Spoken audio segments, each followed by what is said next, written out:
नमस्कार दोस्तों, स्वागत है आपका आपके अपने YouTube channel RBSC online classes में। अपन बात कर रहे थे क्लास 10th का साइंस का जो चैप्टर नंबर 3 है उसको डिस्कस कर रहे थे। अभी तक हमने इस चैप्टर के अंदर धातुओं और अधातुओं के भौतिक और रासायनिक गुणधर्म के बारे में पढ़ा है। आज अपन बात करने वाले हैं जो धातु है वो किस प्रकार अधातु से अभिक्रिया करती है, उससे कौन से प्रकार के यौगिक बनते हैं, ठीक है, और उनके क्या क्या गुणधर्म होते हैं उसको डिस्कस करने वाले हैं। तो चलिए बात करते हैं आज के वीडियो की। तो आज के वीडियो में हम डिस्कस करने वाले हैं धातु की अधातुओं से कैसे अभिक्रिया होती है, आयनिक यौगिक क्या होते हैं, सोडियम क्लोराइड का निर्माण कैसे होता है, उसी प्रकार मैग्नीशियम क्लोराइड का निर्माण कैसे होता है, और आयनिक यौगिकों के क्या गुणधर्म होते हैं उसको हम डिस्कस करने वाले हैं। तो चलिए मैं स्टार्ट करते हैं अपने टॉपिक को। और सबसे पहले अपन पढ़ते हैं धातुओं की अधातुओं से अभिक्रिया कैसे होती है। आपने उत्कर्ष गैसों के बारे में पढ़ा होगा, नहीं पढ़ा है तो चलिए हम समझते हैं। उत्कर्ष गैसें वो गैसें होती है या वो तत्व होते हैं जिसके बाह्यतम जो कोष होते हैं वो पूर्ण होते हैं। आपको पता है हम जो इलेक्ट्रॉन फिल करते हैं के कोष, एल कोष, एम कोष, इस तरह के जो कोष होते हैं उनके अंदर भरे जाते हैं। और जिन तत्वों का बाह्य जो कोष होता है जिसको संयोजकता कोष भी कहते हैं, अगर वो पूरा होता है उसको हम उत्कर्ष गैसें कह देते हैं या अक्रिय गैसें कहते हैं। और वो किसी दूसरे के साथ रासायनिक अभिक्रिया नहीं करती है या बहुत कम करती है, ठीक है। तो ये बातें हमें समझ में आ गई। उसी तरह कोई भी तत्व, दूसरा भी तत्व ये चाहता है कि वो चाहता है मेरा बाहर वाला जो कोष है वो पूरा भरा हुआ रहे। वो इलेक्ट्रॉन त्याग कर उसको कर सकता है या इलेक्ट्रॉन ग्रहण करके अपना कोष पूरा कर सकता है, ठीक है। तो चलिए हम बात करें यहां पे, तो संयोजकता कोष पूरा होने के कारण, क्योंकि उनका संयोजकता कोष पूरा होता है होने के कारण उत्कर्ष गैसें जो भी होती है, उत्कर्ष गैसें किसे कहते हैं, जिसका बाहर वाला कोष जो पूरा होता है उसको उत्कर्ष गैस कहते हैं। रासायनिक अभिक्रिया बहुत कम होती है। तत्वों की अभिक्रियाशीलता को संयोजकता कोष पूर्ण करने की प्रवृत्ति के रूप में समझ सकते हैं। किसी भी तत्व की संयोजकता कैसे पूर्ण होगी, ठीक है, उसके आधार पर उसकी अभिक्रियाशीलता को समझ सकते हैं।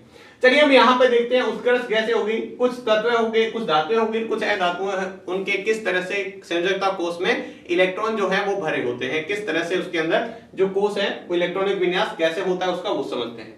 आपको उसको पूरा डिटेल में देखना है तो बेसिक वाला वीडियो जाकर देखिएगा, वहां पर संयोजकता निकालना, किस तरह से उसके अंदर इलेक्ट्रॉन भरे जाते हैं, ये वहां पर बहुत अच्छे से डिस्कस कर रखा है। यहां पर देखिएगा उत्कर्ष गैसें, देखिए सबसे पहले हम बात करते हैं हीलियम की। हीलियम का परमाणु क्रमांक 2 होता है और पहला जो कोष होता है के कोष, उसके अंदर आपको पता है अधिकतम 2 इलेक्ट्रॉन भरे जाते हैं और 2 इलेक्ट्रॉन पूरे हैं, इसलिए ये उत्कर्ष गैस है। दूसरा बात करें नियोन की। नियोन का परमाणु क्रमांक 10 होता है। पहला कोष के कोष में 2 इलेक्ट्रॉन और दूसरे में 8 होने चाहिए, एल के अंदर पूरे हैं, इसलिए ये भी क्या है, उत्कर्ष गैस है, अक्रिय गैस है। तीसरी बात करें ऑर्गन की। ऑर्गन का परमाणु क्रमांक 18 होता है। पहले कोष में 2 इलेक्ट्रॉन, दूसरे में 8, तीसरे में भी 8 होने चाहिए और 8 ही कंप्लीट है, ये भी क्या है, उत्कृष्ट गैस है। तो वो गैस जिसका बाहर वाला, अपने को सिर्फ लास्ट वाला देखना है, यहाँ पर ये पहले कोष है, ये दूसरा, ये तीसरा, अगर ये कोष पूरा है, अंदर वाले तो पूरे होते ही हैं, ठीक है, बाहर वाला कोष पूरा है, इसका मतलब वो क्या है, उत्कृष्ट गैस है। वही बात करें हम धातुओं की, तो धातुओं के बाह्यतम कोष में या तो 1 इलेक्ट्रॉन होता है या 2 होते हैं या 3 होते हैं। इसके कारण वो इलेक्ट्रॉन त्यागने की प्रवृत्ति रखते हैं। जैसे देखिएगा यहाँ पर ये 1 इलेक्ट्रॉन है, यहाँ पर 2 इलेक्ट्रॉन है, इसके बाह्य कोष में ये 3 इलेक्ट्रॉन है, फिर ये तीनों कोष पूरे हो गए, इसके बाह्यतम में 1 है, 2 है। इस तरह से धातुओं के बाह्यतम कोष में क्या होते हैं, या तो 1 इलेक्ट्रॉन होगा या 2 होगा या 3 होगा, जिसको हम संयोजकता कोष कहते हैं, या जो बाहर वाला कोष है उसके अंदर 1, 2 या 3 इलेक्ट्रॉन उपस्थित होते हैं।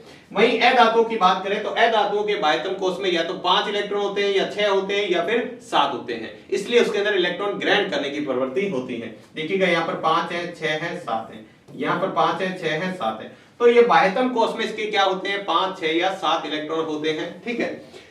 तो यहां पर हम समझ सकते हैं किस तरह से भी कोई भी तत्व है वो इलेक्ट्रॉन देगा या लेगा, वो हमने बेसिक में समझ रखा है। नहीं देखा है तो जरूर देखिएगा ताकि आपको अच्छे से समझ में आए कि कौन सा तत्व है वो इलेक्ट्रॉन दे सकता है या कौन सा इलेक्ट्रॉन ले सकता है, ग्रहण कर सकता है। चलिए हम बात करें इसके बाद में आयन किसे कहते हैं। आयन क्या होता है, जब कोई भी तत्व है या कोई भी परमाणु इलेक्ट्रॉन दे देता है या इलेक्ट्रॉन ग्रहण कर लेता है, जिसकी वजह से उसके ऊपर क्या आ जाता है, आवेश आ जाता है, उसे ही हम, उन्हीं को परमाणुओं को हम क्या कह देते हैं, आयन कह देते हैं। जैसे आपने लिखा हुआ देखा होगा, Na+, ठीक है, आपने कई तत्वों के नाम देखे होंगे, जैसे हम लिखते हैं Na+, इसका मतलब क्या है, सोडियम ने 1 इलेक्ट्रॉन दे दिया है। +1 का मतलब जिसके ऊपर भी प्लस होगा उसने इलेक्ट्रॉन दिया है और जिसके ऊपर माइनस होगा उसका इलेक्ट्रॉन ग्रहण किया। Na का हो गया, मतलब ये हो गया। आपने देखा होगा Mg+2 लिखते हैं, ठीक है, Al+3 लिखते हैं, तो इस तरह से प्लस का मतलब इलेक्ट्रॉन देना, और जिसके ऊपर चाहे प्लस आवेश हो माइनस आवेश भी हो सकता है, जैसे फ्लोरीन -1 होता है, ऑक्सीजन होता है -2 होता है, नाइट्रोजन -3 होता है। तो इस तरह से माइनस आवेश हो चाहे प्लस आवेश हो, जब भी कोई तत्व ग्रहण करता है इलेक्ट्रॉन या त्यागता है, इसकी वजह से उसके ऊपर आवेश आ जाता है, जिससे आयन का निर्माण होता है। इसको हम क्या कहेंगे, सोडियम नहीं कहेंगे, सोडियम परमाणु नहीं कहेंगे, सोडियम आयन कहेंगे, या magnesium ion, aluminium ion, fluorine ion, ये क्या हो गया, ऑक्सीजन आयन, नाइट्रोजन आयन। तो इस तरह से आयनों का क्या होता है, निर्माण होता है। अभी और भी समझेंगे किस तरह से होता है, वो भी आपको डिस्कस करेंगे। नेक्स्ट इसके बाद में देखते हैं सोडियम के बारे में अपन पढ़ेंगे, ठीक है, क्योंकि हम नेक्स्ट टॉपिक है हमारा सोडियम क्लोराइड का निर्माण कैसे होता है। तो पहले हम क्या करते हैं, सोडियम को समझ लेते हैं। किसको समझ लेते हैं, सोडियम को। तो देखिएगा, बात समझने से पहले यहां पे देखिएगा, मैं यहां पे बता देता हूं सबसे पहले सोडियम के बारे में थोड़ा सा। सोडियम का परमाणु क्रमांक कितना होता है, 11 होता है। क्या होता है, 11। किस तरह से होता है, देखो इसके कोष में कैसे इलेक्ट्रॉन भरे जाते हैं वो यहां पर देख लेते हैं। ये देखिएगा, मैंने पहला कोष बनाया, ये सबसे पहले नाभिक हो गया, पहला कोष हो गया, दूसरा कोष हो गया, ये तीसरा कोष हो गया। इसमें इलेक्ट्रॉन भर लेते हैं, 11 इलेक्ट्रॉन भरने हैं। आपको पता है पहले कोष में अधिकतम इलेक्ट्रॉन कितने होते हैं, 2 इलेक्ट्रॉन आते हैं। पहला कोष के कोष जिसके अंदर 2 इलेक्ट्रॉन, दूसरे कोष के अंदर अधिकतम 8 इलेक्ट्रॉन आ सकते हैं, और अपने को टोटल 11 भरने हैं, 8 हो गए, और तीसरे में 11 होने। पहला कोष आपको पता है, थोड़ा सा मैं यहां पर आपको रिवाइज करवा देता हूं। हमारे पास कोष होते हैं, एक के कोष होता है, एल कोष होता है, एम कोष होता है। इसमें अधिकतम 2 इलेक्ट्रॉन, इसमें 8 इलेक्ट्रॉन, और इसमें भी 8 इलेक्ट्रॉन भरे जाते हैं, ठीक है। कोष, पहला कोष पूरा हो जाएगा, दूसरे में इलेक्ट्रॉन भरे जाएंगे, दूसरा पूरा जाएगा, तीसरे में भरे जाएंगे, तीसरा पूरा हो जाता है तो चौथे में भरे जाते हैं, ठीक है। अब ये क्या है, ये हमारे पास है सोडियम। अब ये क्या है, सोडियम। अब ये क्या करता है, ये अपना क्या करेगा, कोष पूरा करने के लिए इसके पास 2 तरह के क्या है, ऑप्शन है, 2 तरह के इसके पास क्या है, प्रवृत्ति। या तो इलेक्ट्रॉन ग्रहण करेगा या त्याग देगा। ये बाहर वाले कोष में 1 इलेक्ट्रॉन है, बाहर वाले पहला तीसरा कोष है, तीसरे कोष में एम कोष है, 8 इलेक्ट्रॉन होने चाहिए। या तो ये 7 इलेक्ट्रॉन ले ले या 1 इलेक्ट्रॉन दे दे, तो जो काम आसान होता है वो करता है। हमने बेसिक में देखा, तो ये क्या करेगा, 1 इलेक्ट्रॉन त्याग देगा। तो जैसे ये 1 इलेक्ट्रॉन बाहर वाला ये क्या करेगा, ये जो 1 इलेक्ट्रॉन है ये वाला, ये इलेक्ट्रॉन क्या कर देगा, यहां से त्याग देगा। इलेक्ट्रॉन क्या कर देगा, ये इलेक्ट्रॉन त्याग देगा, और इलेक्ट्रॉन त्यागने की वजह से इसके ऊपर कौन सा आवेश आ जाता है, प्लस आवेश आ जाता है। और अब जैसे इलेक्ट्रॉन इसने त्याग दिया है, इलेक्ट्रॉन क्या कर दिया है, त्याग दिया है, अब ये क्या हो जाएगा, बाहर वाला कोष हट जाएगा, खाली कोष रहता नहीं है। तो यहां पे ये इस तरह से बन जाएगा, ये पहला कोष और ये दूसरा कोष, 2 ही कोष रहेंगे, बाकी वो कोष ही क्या हो जाएगा, हट जाएगा। और इसके अंदर इलेक्ट्रॉन कैसे रहेंगे, पहले में 2 इलेक्ट्रॉन भर दिए मैंने, इसमें 1 2 3 4 5 6 7, और एक और यहां पर भर लेते हैं,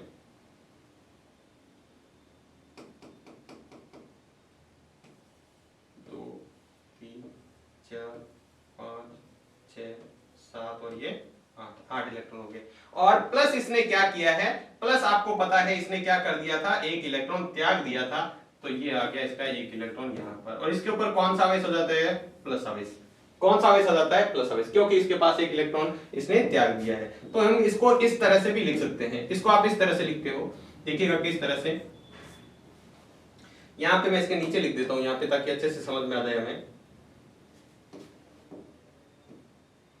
ठीक है। हमारे पास था सोडियम Na, इसका बाहर पहले कोष में 2 इलेक्ट्रॉन, दूसरे में 8, तीसरे में 1 था।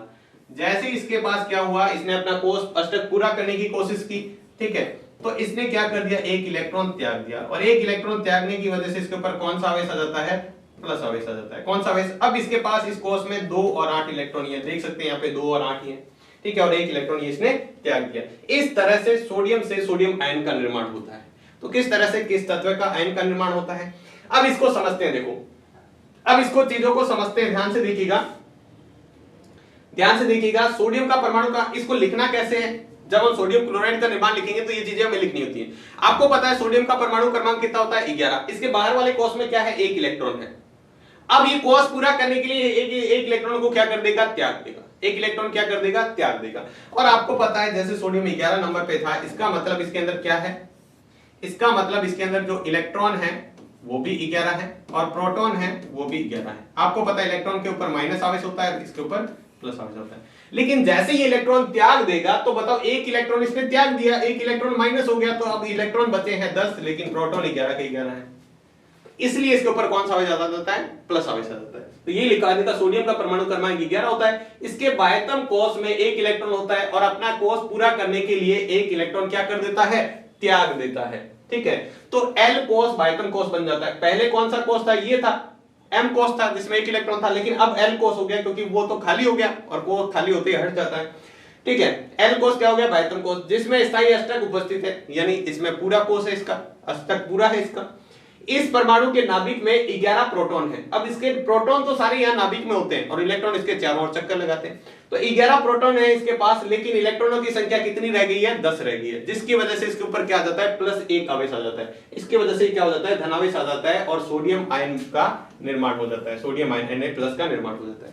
इसी तरह हम नेक्स्ट समझे क्लोराइड, सोडियम क्लोरीन की बात करें, क्योंकि सोडियम और क्लोरीन से मिलकर ही तो क्या बनता है, सोडियम क्लोराइड बनता है। तो यहां पर हम क्लोरीन की बात करें तो आपको पता है क्लोरीन कितने नंबर पे आता है, 17 नंबर पे। कितने नंबर पे आता है, 17 नंबर पे।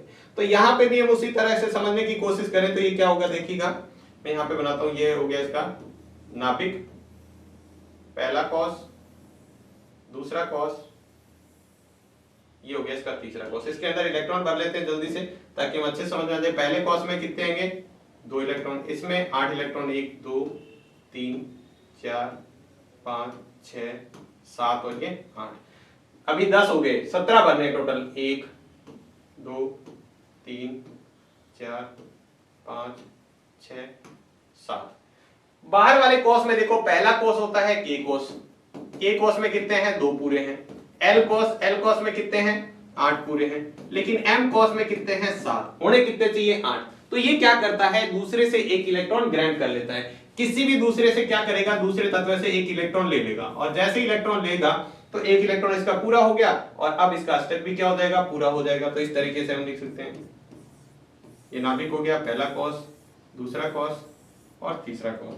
तो देखिएगा इसके अंदर हम किस तरह से भर सकते हैं, ये इसके अंदर 2 इलेक्ट्रॉन, 1 2 3 4 5 6 7 और ये 8, इसके अंदर भी 1 2 3 4 5 6 7 और ये 8 इलेक्ट्रॉन हो गए। ठीक है, तो ये क्या बन गया, ये देखो इसने एक इलेक्ट्रॉन ग्रहण किया था। तो जैसे ही एक इलेक्ट्रॉन ग्रहण किया, देखो पहले इसके पास यहां पर कितने हैं प्रोटॉन, तो इसके पास कितने हैं, यहां पर देखिएगा इसके पास इलेक्ट्रॉन कितने हैं, पहले इसके पास इलेक्ट्रॉन कितने थे, इलेक्ट्रॉन थे 17 और प्रोटॉन भी कितने थे, 17। लेकिन इसने एक इलेक्ट्रॉन और ग्रहण कर लिया, +1 इलेक्ट्रॉन हो गया, तो इलेक्ट्रॉनों की संख्या 18 होगी, लेकिन प्रोटॉन 17 के 17 ही है। तो एक माइनस और बढ़ गया, इलेक्ट्रॉन के ऊपर कौन सा आवेश होता है, माइनस, तो एक माइनस बढ़ गया, इसलिए इसके ऊपर कौन सा आवेश आ जाता है, माइनस आवेश आ जाता है, क्योंकि एक इलेक्ट्रॉन माइनस का है। इसको वैसे लिखने की कोशिश करें तो आप इस तरह से लिख सकते हो, देखो क्लोरीन को कैसे लिखेंगे। ठीक है, यहां पर देखिएगा ये है क्लोरीन, 2 8 और 7 है। ये क्या करता है, एक इलेक्ट्रॉन ग्रहण कर लेता है, ग्रहण करते इसके ऊपर कौन सा आवेश आ जाता है, माइनस आवेश आ जाता है। ये क्या बन जाता है, ऋण आयन, ये माइनस हो गया। ठीक है, इसके पास हो गए 2 8 और 8 इलेक्ट्रॉन हो गए। इसने अपना बाहर वाला कोष, इस तरह से भी कोई धातु है इलेक्ट्रॉन ग्रहण करके भी अपना कोष पूरा कर सकता है, और इसके ऊपर जब भी इलेक्ट्रॉन ग्रहण करके कोष पूरा करेगा तो उसके ऊपर माइनस आवेश आ जाएगा, और जो इलेक्ट्रॉन त्याग कर कोष पूरा करता है उसके ऊपर प्लस आवेश आ जाता है। अब हमें देखना है, सोडियम और क्लोराइड को हमने समझ लिया। हमने देखा था सोडियम के पास एक एक्स्ट्रा इलेक्ट्रॉन होता है, और हमें देखा है क्लोरीन के पास एक इलेक्ट्रॉन की कमी है, एक इलेक्ट्रॉन ये दूसरे से ले लेता है। अब देखते हैं सोडियम क्लोराइड का निर्माण कैसे होता है। तो देखिएगा, जो इलेक्ट्रॉन सोडियम ने त्यागा था, जो इलेक्ट्रॉन सोडियम ने डोनेट कर दिया था, ठीक है, वही क्या करता है, क्लोरीन उसको ग्रहण कर लेता है। क्लोरीन क्या कर लेता है, उसको ग्रहण कर लेता है। जैसे देखिएगा, मैं दोबारा से यहाँ पे डायग्राम तो नहीं है, यहाँ पे देखिएगा मैं लिख के बताता हूं। तो हमने देखा है सोडियम जो होता है उसके पास एक इलेक्ट्रॉन एक्स्ट्रा होता है, तो ये प्लस आवेश आ जाता है और एक इलेक्ट्रॉन इसने यहां पर त्याग दिया। तो ये ही इलेक्ट्रॉन, त्यागा हुआ इलेक्ट्रॉन क्या कर लेता है, क्लोरीन जाता है, क्लोरीन क्या कहता है, एक इलेक्ट्रॉन मेरे पास कम था, तो ये क्लोरीन एक इलेक्ट्रॉन ग्रहण कर लिया और Cl- बना दिया। सोडियम के ऊपर प्लस आवेश है, सोडियम के ऊपर कैन सा आवेश है, आप देख सकते हैं सोडियम के ऊपर प्लस आवेश है, वहीं क्लोरीन के ऊपर माइनस आवेश है। ये प्लस माइनस आवेश जो होते हैं वो एक दूसरे को आकर्षित करते हैं। इसके बीच में जो बल लगता है उसको स्थिर वैद्युत बल कहते हैं, और स्थिर वैद्युत बल मजबूत होता है और इन दोनों अणुओं को आपस में क्या कर देता है, आयनों को आपस में जोड़ देता है। ठीक है, जिसकी वजह से सोडियम क्लोराइड का निर्माण हो जाता है। तो देखिएगा, समझते हैं कैसे। देखिएगा, सोडियम क्लोराइड का जो है, सोडियम तथा क्लोरीन अभिक्रिया करे तो सोडियम क्लोराइड का निर्माण होगा, द्वारा त्यागा गया इलेक्ट्रॉन। ठीक है, अभिक्रिया करे तो क्या होता है, देखो सोडियम और क्लोरीन। ध्यान से समझिएगा बात को, क्या कहना चाह रहे हैं। सोडियम और क्लोराइड का निर्माण कैसे होता है? क्लोरीन द्वारा। सोडियम द्वारा त्यागा गया इलेक्ट्रॉन क्या कर लिया जाता है? क्लोरीन द्वारा ग्रहण कर लिया जाता है। क्लोरीन द्वारा क्या कर लिया जाता है? ग्रहण कर लिया जाता है। विपरीत आवेश एक दूसरे को आकर्षित करते हैं, मतलब एक प्लस आवेश एक दूसरा माइनस आवेश है, तो एक दूसरे को क्या करेंगे? आकर्षित करेंगे, और इसके बीच में एक मजबूत स्थिर वैद्युत बल क्या करेगा? जिसकी वजह से वो आपस में जुड़ जाएंगे और सोडियम क्लोराइड का क्या हो जाएगा? निर्माण हो जाएगा। ये बल का नाम ध्यान रखना है, जिसकी वजह से सोडियम और क्लोराइड जुड़ते हैं, वो होता है स्थिर वैद्युत बल। ठीक है, क्लोराइड का निर्माण हो जाता है। सोडियम क्लोराइड अणु के रूप में नहीं है, ये कोई अणु नहीं है, अणु के रूप में नहीं है। अणु किसे कहते हैं? दो या दो से अधिक, अपन क्या कहते हैं? परमाणु जुड़कर अणु, लेकिन यहां पर ये अणु नहीं है। ठीक है, ये क्या है? बल्कि ये विपरीत आवेश का एक ग्रुप है, समुच्चय मतलब एक ग्रुप है। ठीक है, एक प्लस आवेश का और एक माइनस आवेश का ग्रुप है, जो क्या है? मजबूत बल के द्वारा आपस में जुड़ा हुआ है। इस प्रकार दोनों तत्वों के बीच निम्न प्रकार से क्या होते हैं? इलेक्ट्रॉन जो है उनके बीच में संबंध स्थापित होता है, सोडियम क्लोराइड का निर्माण होता है। देखिएगा यहां पर हमने समझ लिया। अब देखिएगा सोडियम को मैं थोड़ा सा और यहां पर समझाने की कोशिश करूं तो कुछ इस तरह से होता है। देखिएगा, ध्यान से देखिएगा। सोडियम को हमने देखा था, सोडियम के पास क्या है? एक इलेक्ट्रॉन है एक्स्ट्रा। वहीं क्लोरीन की बात करें तो क्लोरीन के पास क्या है? क्लोरीन के बाहर वाले कोष में कितने इलेक्ट्रॉन हैं? क्लोरीन के बाहर वाले कोष में जो इलेक्ट्रॉनों की संख्या है वो 7 है। सोडियम के बाहर वाले कोष में एक इलेक्ट्रॉन है, इसके पास 7 है। 1 2 3 4 5 6 और ये 7। ठीक है, ये क्या है? दोनों जैसे ही अभिक्रिया करते हैं तो ये क्या होता है? ये जो एक इलेक्ट्रॉन है वो सोडियम किसको दे देता है? क्लोरीन को दे देता है। क्या करता है? क्लोरीन को दे देता है, जिसकी वजह से कैसे बन जाता है? देखिएगा, इस तरह से निर्माण हो जाता है। देखिएगा,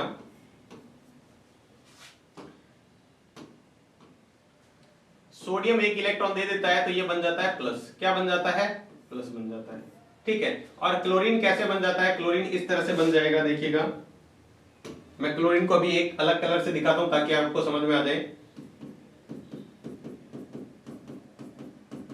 ठीक है, और वो एक इलेक्ट्रॉन जो सोडियम ने त्यागा था वो भी इसने ग्रहण कर लिया। इलेक्ट्रॉन ही है, बस एक जैसे ही आप दर्शा सकते हो, लेकिन मैंने यहाँ आगे से अलग दर्शाया ताकि आपको समझ में आ जाए। और जैसे ही एक इलेक्ट्रॉन कोई ग्रहण करता है तो उसके ऊपर कौन सा आवेश आ जाता है? माइनस आवेश आ जाता है। कौन सा आवेश आ जाता है? माइनस आवेश आ जाता है। तो ये अलग अलग विपरीत आवेश होने के कारण क्या होता है? ये जो Na+ है और Cl- है, ये मिलकर क्या बना देते हैं? NaCl बना देते हैं। क्या बना देते हैं? सोडियम क्लोराइड बना देते हैं। क्या बना देते हैं? सोडियम क्लोराइड बना देते हैं। तो इस तरह से सोडियम क्लोराइड का निर्माण होता है। इस तरह से क्या होता है? Sodium chloride. जो सोडियम के पास एक एक्स्ट्रा इलेक्ट्रॉन था बाह्य कोष में, वो क्या कर देता है? त्याग देता है। क्लोरीन क्या करता है? उसके पास एक इलेक्ट्रॉन की कमी थी, उसने वो इलेक्ट्रॉन ग्रहण कर लिया। और इलेक्ट्रॉन त्यागने और ग्रहण करने से क्या होता है? एक उसके बीच में एक बल, मजबूत बल लग जाता है। दोनों आवेश अलग अलग हैं, इसलिए विपरीत आयनों के बीच में क्या होता है? विपरीत आवेश वाले जो आयन होते हैं उनके बीच में एक बल, मजबूत बल कार्य करता है, जिसको स्थिर वैद्युत बल कहते हैं, जिसकी वजह से वो दोनों जुड़ जाते हैं। ठीक है, और सोडियम क्लोराइड का निर्माण हो जाता है। किसका निर्माण हो जाता है? यहाँ पर सोडियम क्लोराइड का इस तरह से निर्माण हो जाता है। ठीक है, तो ये हमारा क्या हो गया? सोडियम क्लोराइड का निर्माण हो गया। इसी तरह आपको ये बताना है, जैसे हमने सोडियम क्लोराइड समझा है, उसी तरह हमें ये बताना है मैग्नीशियम क्लोराइड का निर्माण कैसे होता है। तो वैसे ही हम बात कर सकते हैं मैग्नीशियम क्लोराइड। अब बार बार आपको इतना समझाने की जरूरत तो नहीं है, लेकिन आपको सीधा मैं डायरेक्ट बता देता हूं। आपको पता है मैग्नीशियम जो है, ठीक है, वो क्या करता है? मैग्नीशियम का परमाणु क्रमांक होता है 12। सीधा मैं बता देता हूं 12। तो इसको ऐसे कर सकते हैं, पहले कोष में 2 इलेक्ट्रॉन, दूसरे में 8 और तीसरे में 2 इलेक्ट्रॉन। इसको क्या करना है? 2 इलेक्ट्रॉन त्यागेगा। बाहर वाले कोष में 2 इलेक्ट्रॉन है, ये 2 इलेक्ट्रॉन देगा तब ये वो कोष खाली हो जाएगा। तो ये क्या करता है? मैग्नीशियम है। ठीक है, ये कितने इलेक्ट्रॉन त्याग देता है? 2 इलेक्ट्रॉन त्याग देता है। कितने इलेक्ट्रॉन? 2 इलेक्ट्रॉन इसने क्या कर दिए? त्याग दिए। वहीं बात करें क्लोरीन की, सोडियम क्लोराइड का निर्माण है ना क्लोरीन।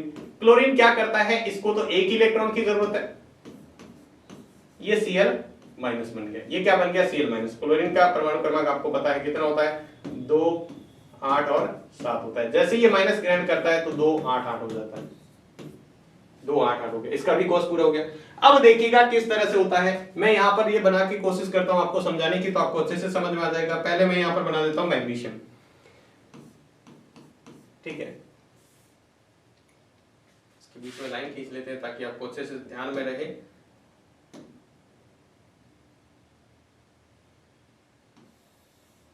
इससे हम इधर की तरफ वो समझ रहे हैं। तो देखिएगा, सबसे पहले हमने लिया है मैग्नीशियम, और आपको पता है मैग्नीशियम के बायकोस में कितने इलेक्ट्रॉन है? 2 इलेक्ट्रॉन है। कितने इलेक्ट्रॉन है? ऐसे लिख लेते हैं थोड़ा सा नीचे, इसके पास 2 इलेक्ट्रॉन एक्स्ट्रा है। 2 इलेक्ट्रॉन क्या करेगा? त्याग देगा। अब ये क्लोरीन है, आपको पता है क्लोरीन है, ये रहा क्लोरीन, ये क्लोरीन है। इसके बायकोस में कितने इलेक्ट्रॉन है?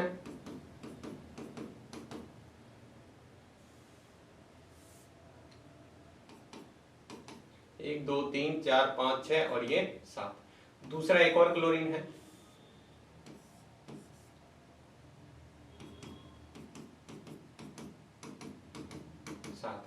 तो ये मैग्नीशियम क्या करता है? मैग्नीशियम 2 इलेक्ट्रॉनों को क्या करता है? 2 तत्वों को क्या करता है? इलेक्ट्रॉन देता है। एक तो इसने इसको इलेक्ट्रॉन दे दिया, एक इसको, इसके पास भी कमी थी तो इसको भी दे दिया।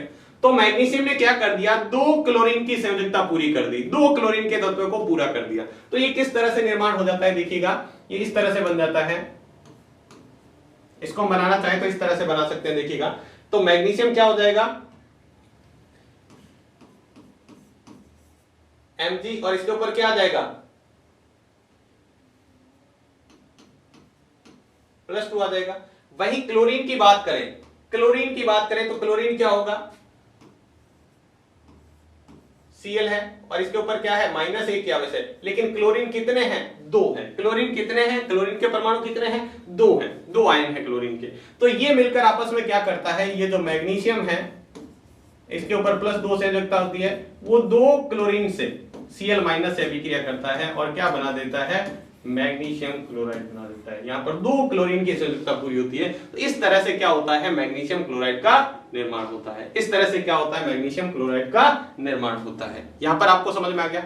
नेक्स्ट, इसके बाद में हमें देखना है इस तरह से जो इलेक्ट्रॉन क्या होता है, एक को डोनेट करके दूसरे को इलेक्ट्रॉन देता है। एक क्या करता है? इलेक्ट्रॉन एक द्वारा त्यागा गया और दूसरे द्वारा ग्रहण किया गया। इलेक्ट्रॉन त्यागने और ग्रहण करने से जो यौगिक बनते हैं, इलेक्ट्रॉन त्यागने और ग्रहण करने से जो यौगिक बनते हैं, उन्हीं को ही हम आयनिक यौगिक कहते हैं। पर्सन आपसे परिभाषा पूछी जाए आयनिक यौगिक किसे कहते हैं, तो देखिए क्या लिखेंगे? धातु से अधातु में इलेक्ट्रॉन स्थानांतरण से, जब धातु द्वारा त्यागे गए इलेक्ट्रॉन अधातु द्वारा ग्रहण किए जाते हैं, जिससे बनने वाले यौगिक, धातु द्वारा त्यागे गए इलेक्ट्रॉन अधातु द्वारा ग्रहण किए जाते हैं, उससे बनने वाले यौगिक जो होते हैं उनको हम आयनिक यौगिक कह देते हैं। क्या कह देते हैं?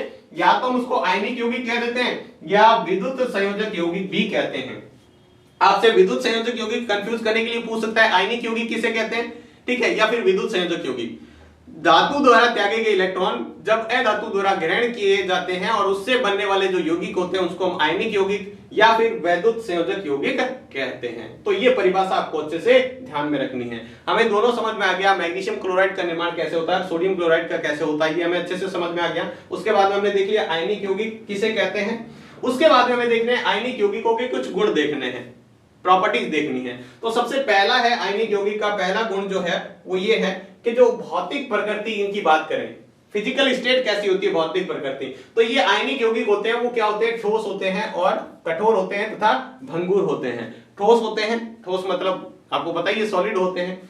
कठोर होते हैं, कठोर का मतलब समझ गए, ज्यादा हार्ड होते हैं। और भंगुर, भंगुर का मतलब आपने देखा होगा सोडियम क्लोराइड जो हमारा नमक होता है कैसा होता है? भंगुर, मतलब एक चोट मारो तो टुकड़े टुकड़े हो जाते हैं, ठीक है, उसका मतलब होता है भंगुर। चोट मारने से वो क्या हो जाता है? छोटे छोटे टुकड़ों में टूट जाता है, उसको हम भंगुर कहते हैं। तो जितने भी ये जो यौगिक बनते हैं आयनिक यौगिक, ये क्या होते हैं?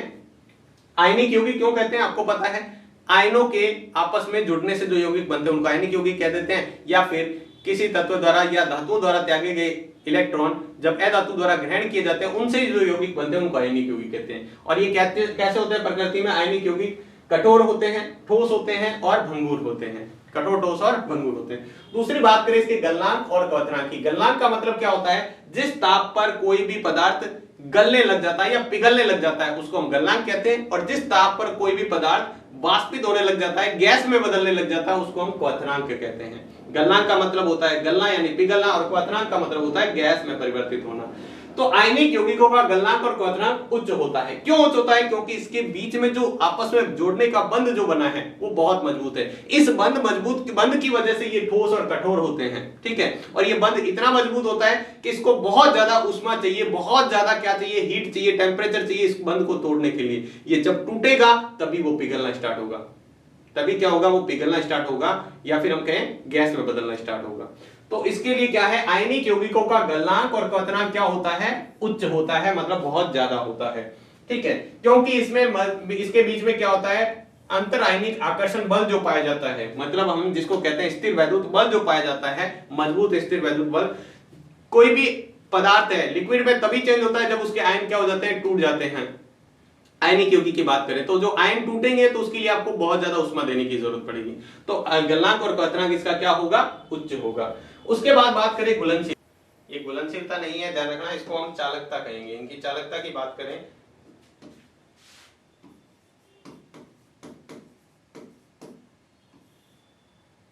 ठीक है, तो चालकता की बात करें तो ठीक है, नेक्स्ट टॉपिक है हमारा तीसरा है चालकता। चालकता की बात करें तो आयनिक यौगिक होते हैं वो गलित अवस्था में विद्युत का चालन करते हैं। अगर इसका सॉल्यूशन बना लिया जाए, जैसे नमक है, नमक को अगर पानी में घोल रखा है, ठीक है, और उससे हम विद्युत का चालन करेंगे, जैसे हमें प्रैक्टिकली अम्ल और क्षार का किया था, अगर हम वहां पर नमक का विलयन भी डाल देते हैं, नमक का विलयन होगा तब भी वो विद्युत का चालन करेंगे, तब भी उसके अंदर से विद्युत धारा प्रवाहित हो पाएगी, क्योंकि इसके अंदर आयन है और आयन टूट जाते हैं और आयनों के द्वारा विद्युत धारा क्या हो जाती है, प्रवाहित हो जाती है, ठीक है। क्योंकि गलित अवस्था में क्या होते हैं, विपरीत आवेश वाले आयन जो है, इसके मध्य स्थिर वैद्युत बल जो आकर्षण बल है वो क्या हो जाता है, उष्मा के कारण कमजोर पड़ जाता है, वो क्या हो जाता है, कमजोर हो जाता है। इसलिए क्या है, आयन जो है स्वतंत्र रूप में गमन करते हैं, जिसकी वजह से वो विद्युत का चालन करते हैं, जिसकी वजह से विद्युत का क्या करते हैं, चालन करते हैं, ठीक है। तो तीसरा टॉपिक है चालकता। और चौथे टॉपिक की बात करें, यहाँ पे चौथे टॉपिक का हमारा जो बात करें, एक और टॉपिक है जिसके अंदर आप ऐड कर सकते हैं, वो है घुलनशीलता।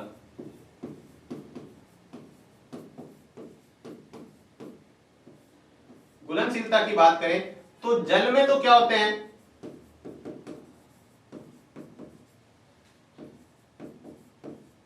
जल में तो ये टॉप जो हम बात करते हैं आयनिक यौगिक जल में घुल जाते हैं, जैसे नमक हो गया, नमक जल में घुल जाता है, मैग्नीशियम क्लोराइड भी जल में घुल जाएगा। तो जितने भी ये जो आयनिक यौगिक होते हैं वो जल में घुलनशील होते हैं। लेकिन बात करें इसको एल्कोहल में, एल्कोहल हो गया, पेट्रोल हो गया,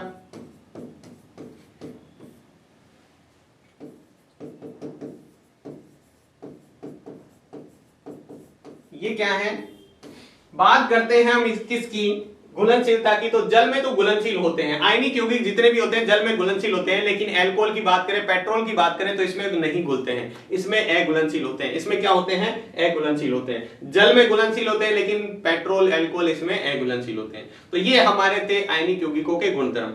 पहला सबसे हमारा था भौतिक अवस्था, तो ये ठोस और कठोर होते हैं और भंगुर होते हैं, मतलब चोट मारते ही टूट जाते हैं, टुकड़े टुकड़े।